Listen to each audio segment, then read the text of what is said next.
네, 그렇다면 코로나19가 확산하는 북한에 국내에 남는 백신 등 방역 지원이 가능할지는 더 지켜봐야 할 텐데요. 여러 변수가 남아 있습니다. 방역 당국은 남북 관계 진전 상황에 달려 있다는 원론적인 답변을 내놨는데요. 북한의 상황에 맞게 일반 냉장 유통 백신은 지원이 가능할 것으로 보입니다. 김평정 기자입니다. 윤석열 대통령이 북한의 코로나19 백신 등 방역 지원을 하겠다고 밝힌 가운데 방역 당국은 대북 관계 상황이 중요한 조건이라고 봤습니다. 정치 외교적 문제 해결이 선행돼야 방역 지원이 가능하다는 신중론으로 풀이됩니다. 이런 부분들에서 좀 더 진전되는 상황이 발생하고 협의가 진행된다 그러면 이 상황에 맞추어서 방역 지원을 검토할 수 있을 것이라고 보고 있는 중입니다. 국내 코로나19 백신은 지원이 가능한 상황입니다.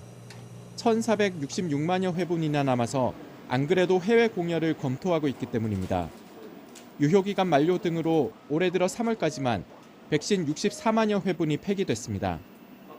다만 북한은 mRNA 백신을 보관할 콜드체인, 즉 초저온 저장 유통시설이 부족할 것으로 보이는 만큼 일반적 저온 유통이 가능한 백신을 중심으로 지원이 가능할 전망입니다. 초저온 유통 보관 구조가 북한에 확립되어 있지 않은 것으로 판단되기 때문에 일반 저온 유통이 가능한 백신을 그쪽에서 먼저 받아들이겠다고 하면은 비교적 빠른 시간 안에 백신 공급도 가능한 것으로 생각되어집니다.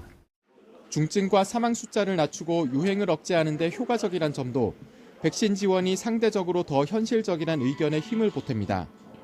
치료제는 국내 사용할 물량도 넉넉하지 않고 발병 초기에 써야 효과적이란 한계도 있습니다. 확산을 억제할 수 있고 그다음에 중등도를 줄일 수 있는 백신이 가장 효과적일 거라고 예상을 할 수가 있고요. 국제적인 지원 노력이나 지원 여력이나 능력 자체도 백신 쪽이 훨씬 유리할 것으로 생각되어집니다. 이외에도 진단키트, 마스크 등 일반 방역 물품도 지원이 가능할 수 있습니다. 이런 지원을 위해선 결국 북한이 유행과 방역 상황을 솔직히 공개하는 것이 선행돼야 한다고 전문가들은 지적합니다. YTN 김평정입니다.